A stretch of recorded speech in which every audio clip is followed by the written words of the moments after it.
अस्सलाम वालेकुम first year class. आज हमारा नेक्स्ट लेक्चर है कि प्रोटीन के हवाले से कल हमने जो चीज़ें पढ़ी थी, आज जो बाकी चीज़ें रह गई हैं प्रोटीन के हवाले से, आज वो हम डिस्कस करने जा रहे हैं। तो आज हमने क्या डिस्कस करना है, प्रोटीन्स की शेप्स हमने आज स्टडी करना है। तो कल हमने पढ़ा था कि प्रोटीन किन जुज़्व से मिलकर बने हैं, वो कौन से कंस्टिट्यूटेंट पार्टिकल्स या ऑर्गेनिक कंपाउंड्स हैं जिनसे प्रोटीन्स मिलकर बने हैं।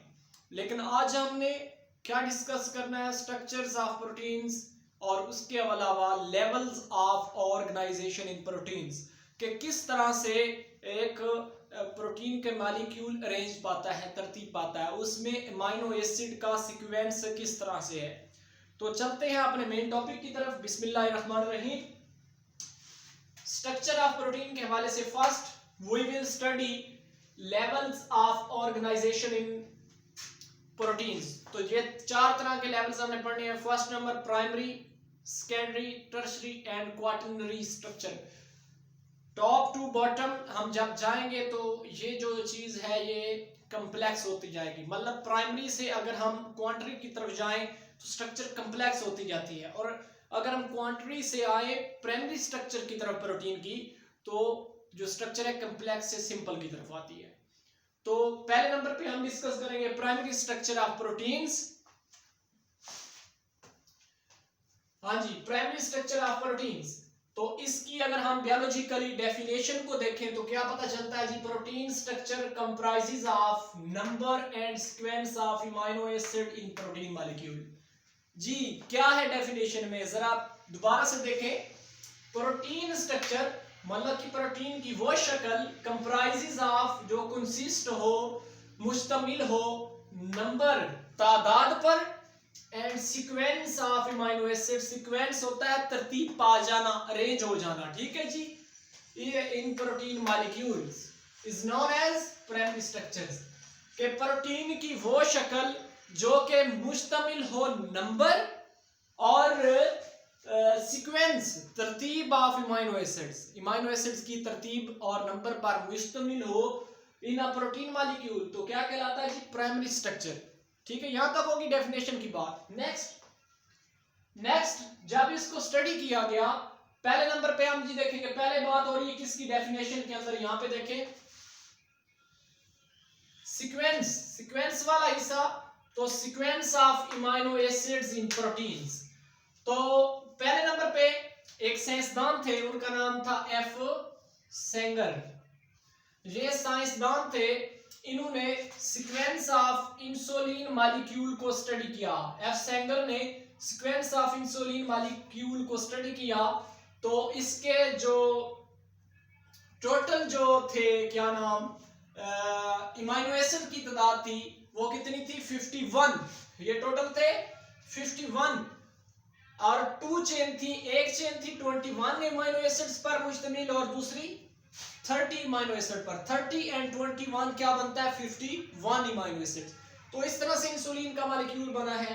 उसके बाद second number sequence of haemoglobin molecule. Haemoglobin red blood cells के साथ हमारे ब्लड में लार्ज तादाद में पाया जाता है, जो ऑक्सीजनेशन का काम करता है, ऑक्सीजन को बाइंड करता है, सांस के तनफ्फुस के अमल में वर्क करता है। तो यहाँ पे इसके अंदर कितने अमीनो एसिड्स हैं, 574, 574 अमीनो एसिड्स हैं इसके अंदर। अच्छा, दूसरे नंबर पे बात हो रही थी साइज की। Size of protein molecules. तो साइज की अगर हम बात करें तो हर प्रोटीन जो है, आप देखिए अमीनो एसिड्स, यहां पे हमने पढ़ा था कि अमीनो एसिड्स की कोई 20 किस्में प्रोटीन को बनाती हैं। 20 तो 20 किस्म के अमीनो एसिड की शक्लें मुख्तलिफ हैं, शेप्स मुख्तलिफ हैं। तो किसी का साइज बड़ा है, किसी का छोटा है, कोई सर्कुलर है, कोई 4 डायमेंशनल है, कोई ट्राई डायमेंशनल है अमीनो एसिड। तो उसी बुनियाद पर साइज ऑफ प्रोटीन डिपेंड करता है। तो प्रोटीन मॉलिक्यूल का साइज किस पे डिपेंड करता है, shape of amino acid, range of amino acids and sequence of amino acids. अच्छा, नंबर 3 जो है वो है specific arrangement of amino acids. तो अमीनो एसिड्स हो सकता है कॉम्प्लेक्स अरेंज हो जाए, अमीनो एसिड्स हो सकता है सिंपल अरेंज हो जाए, हो सकता है बिल्कुल सादा बीड्स नुमा बन जाए, ठीक है जी, या एक लेयर के ऊपर दूसरी लेयर बन जाए। तो ये क्या कहता है specific arrangement of amino acids. अब कितने टाइप्स है अमीनो एसिड की प्रोटीन के लिए? 20 टाइप्स हैं, कुल 20 टाइप्स है अमीनो एसिड्स के, ठीक है जी। अच्छा, यहाँ पे ये जो स्ट्रक्चर बनी हुई है ये जी है प्राइमरी स्ट्रक्चर। कौन सी है? प्राइमरी प्रोटीन स्ट्रक्चर है, प्राइमरी। यहां पे कार्बन होता है स्टार्ट में, एक्सप्लेन करने के लिए बताया यहां पे सिंपल। कार्बन साथ में सिंगल बॉन्डिंग होती है ऑक्सीजन की और डबल बॉन्डिंग होती है हाइड्रोक्सिल के साथ, HO ग्रुप या OH ग्रुप अटैच होता है। और एंड पे नाइट्रोजन होता है और इसके साथ 2 हाइड्रोजन्स होती हैं, ठीक है। NH2 मतलब क्या बनता है? NH2। तो ये एक प्राइमरी स्ट्रक्चर ऑफ प्रोटीन है। अब नेक्स्ट लेवल की तरफ बढ़ते हैं, वो है जी सेकेंडरी प्रोटीन स्ट्रक्चर। अब सेकेंडरी की डेफिनेशन भी थोड़ी सी चेंज हो जाएगी। किस तरह से? Structure formed by folding, structure formed by coiling, coil इस तरह से लिपट जाना, जिस तरह से एक वायर हो, तार हो, उसको जब इस तरह से कॉइल किया जाए सर्कुलर फॉर्म में, ठीक है जी। अच्छा, coil and folding of polypeptide chains, coil होने के बाद फोल्ड हो जाना। तो प्रोटीन की वो स्ट्रक्चर जो कि अमीनो एसिड्स के पॉलीपेप्टाइड चेन के कॉइलिंग और फोल्डिंग होने की वजह से वजूद में आए, तो क्या बनता है जी? Secondary protein structure. अच्छा, इसमें आप 2 तरह की चीजें कॉमन है, 2 तरह की इश्काल कॉमन है, या 2 तरह के कंस्टिट्यूटेंट्स पाए जाते हैं, जितना भी आप इसकी वजाहत करते जाएं। पहले नंबर पे number 1 alpha हिलेक्स।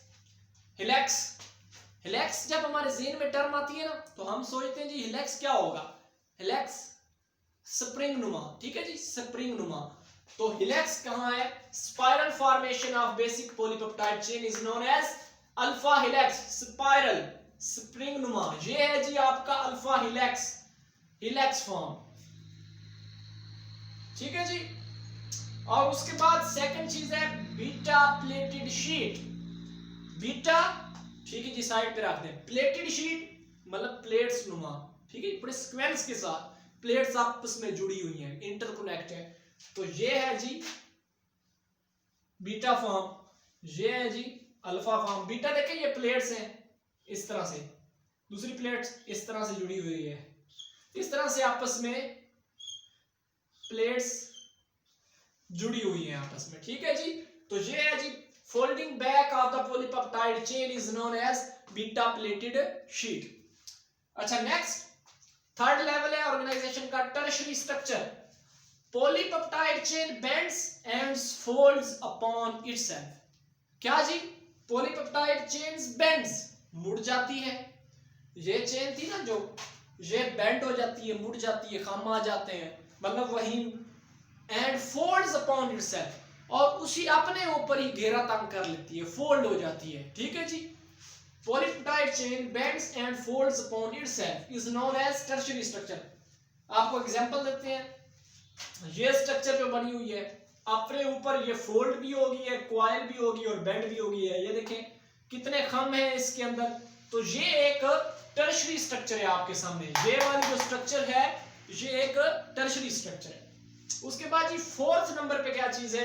Quaternary structure is the level 4th of proteins, ठीक है। तो क्वाटरनरी स्ट्रक्चर में polypeptide tertiary chains are aggregated. जी क्या कह रहा है कि ये जो टर्शियरी स्ट्रक्चर्स थी, ये वाली जो स्ट्रक्चर्स थी ये इकट्ठी हो जाती हैं, एग्रीगेट हो जाती हैं by hydrophobic interaction. Hydrophobic interactions क्या चीजें हैं? हाइड्रोफोबिक इंटरेक्शंस क्या है? वाटर के साथ लव करना, पानी के साथ मिल जाना, वाटर के साथ बॉन्डिंग करना। तो ये क्या कहलाता है? Hydrophobic interactions. Hydrogen and ionic bonds, hydrogen और एयोनिक बॉन्ड्स भी बन जाती हैं। मतलब कि जो टर्शरी स्ट्रक्चर कॉइल हुई थी वो इकट्ठी हो जाती है और हाइड्रोफोबिक बॉन्डिंग की मौजूदगी में हाइड्रोजन और आयोनिक बॉन्ड्स बनती हैं। तो ये कौन सी स्ट्रक्चर बन जाती है जी? Quaternary structure, level 4 quaternary structure. अब क्वाटरनरी में देखें, ये टर्शरी स्ट्रक्चर 3 कलर से मैंने इसकी वजाहत की। बहुत ही कम्प्लेक्स फॉर्म है, बहुत ही कम्प्लेक्स फॉर्म है प्रोटीन मॉलिक्यूल की। तमाम अरेंजमेंट यहाँ पे इकट्ठी हो जाती है, एग्रीगेशन हो जाता है। तो ये आपकी एक क्वाटरनरी स्ट्रक्चर थी। तो डियर स्टूडेंट्स, आज हमने पढ़ा level of organisation in protein. ये एक इंपॉर्टेंट लॉन्ग क्वेश्चन है, ठीक है जी, इम्तिहान के हवाले से इंपॉर्टेंट लॉन्ग क्वेश्चन है। तो अब यहाँ पे इसके अंदर एक शॉर्ट क्वेश्चन है इंपॉर्टेंट किस्म का, वो है जी क्लासिफिकेशन ऑफ प्रोटीन्स। तो क्लासिफिकेशन में 2 टाइप्स हैं, क्लासिफिकेशन में 2 टाइप्स हैं यहाँ पे। पहली है जी नंबर फर्स्ट फाइब्रस प्रोटीन्स। तो फाइब्रस प्रोटीन की वजाहत में आप क्या कहेंगे जी? एक दूसरे फाइब्रस और ग्लोबुलर। सेकंड कौन सी है? ग्लोबुलर। तो फाइब्रस और ग्लोबुलर एक दूसरे से बिल्कुल मुख्तलिफ है। अब फाइब्रस की बात करें, ये जी नॉन क्रिस्टलाइन है, इसकी कलमें नहीं बन सकती हैं, ये सॉलिडिफाइड नहीं हो सकता है। इनसोलुबल, इनसोलुबल किस चीज में? वाटर में नहीं हो, वाटर में मतलब ये नॉन पोलर है, नॉन पोलर है। नॉन पोलर चीजें वाटर में इक्वा मीडियम में सॉल्युबल नहीं होती हैं, ठीक है, इस चीज को आपने याद रखना है। वाटर पोलर है तो इसमें पोलर चीजें ही सॉल्युबल होंगी।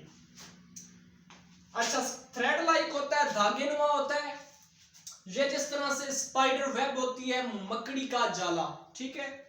स्ट्रक्चर, स्ट्रक्चरल रोल, ये स्ट्रक्चर किसी भी जानदार की किसी भी चीज की स्ट्रक्चर बनाने में अपना रोल प्ले करता है। तो क्या है? Fibrous proteins.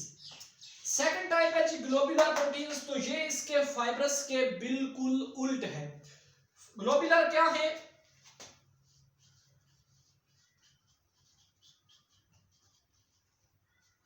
क्रिस्टलाइन है, इनके जी कलमें बन सकती हैं, ये पानी में सॉल्युबल है। ग्लोबुलर प्रोटीन्स पानी में सॉल्युबल है, हाल पजीर है, मतलब पोलर है। और जी ये थ्रेड लाइक नहीं है, ये कम्प्लेक्स मॉलिक्यूल नुमा है, ग्लोब नुमा है, बड़े किस्म के मैक्रो फॉर्म में। अच्छा, इनका स्ट्रक्चरल रोल नहीं है, इनका ट्रांसपोर्टेशनल रोल है या स्टोरेज रोल है, ठीक है जी। ट्रांसपोर्टेशन, चीजों की रसद करना जानदार की बॉडी के अंदर। स्टोरेज का मतलब है इनफ एनर्जी को स्टोर करना। तो डियर स्टूडेंट्स, आज का हमारा ये प्रोटीन के हवाले से लास्ट लेक्चर था। नेक्स्ट इंशाल्लाह ये सेकंड चैप्टर को नेक्स्ट 2 लेक्चर में फिनिश अप करते हैं। तो इंशाल्लाह नेक्स्ट मिलेंगे। मेरे चैनल को लाइक सब्सक्राइब कीजिएगा और आगे भी जरूर शेयर किया जाएगा। कमेंट्स देना ना भूलिएगा। अल्लाह हाफिज।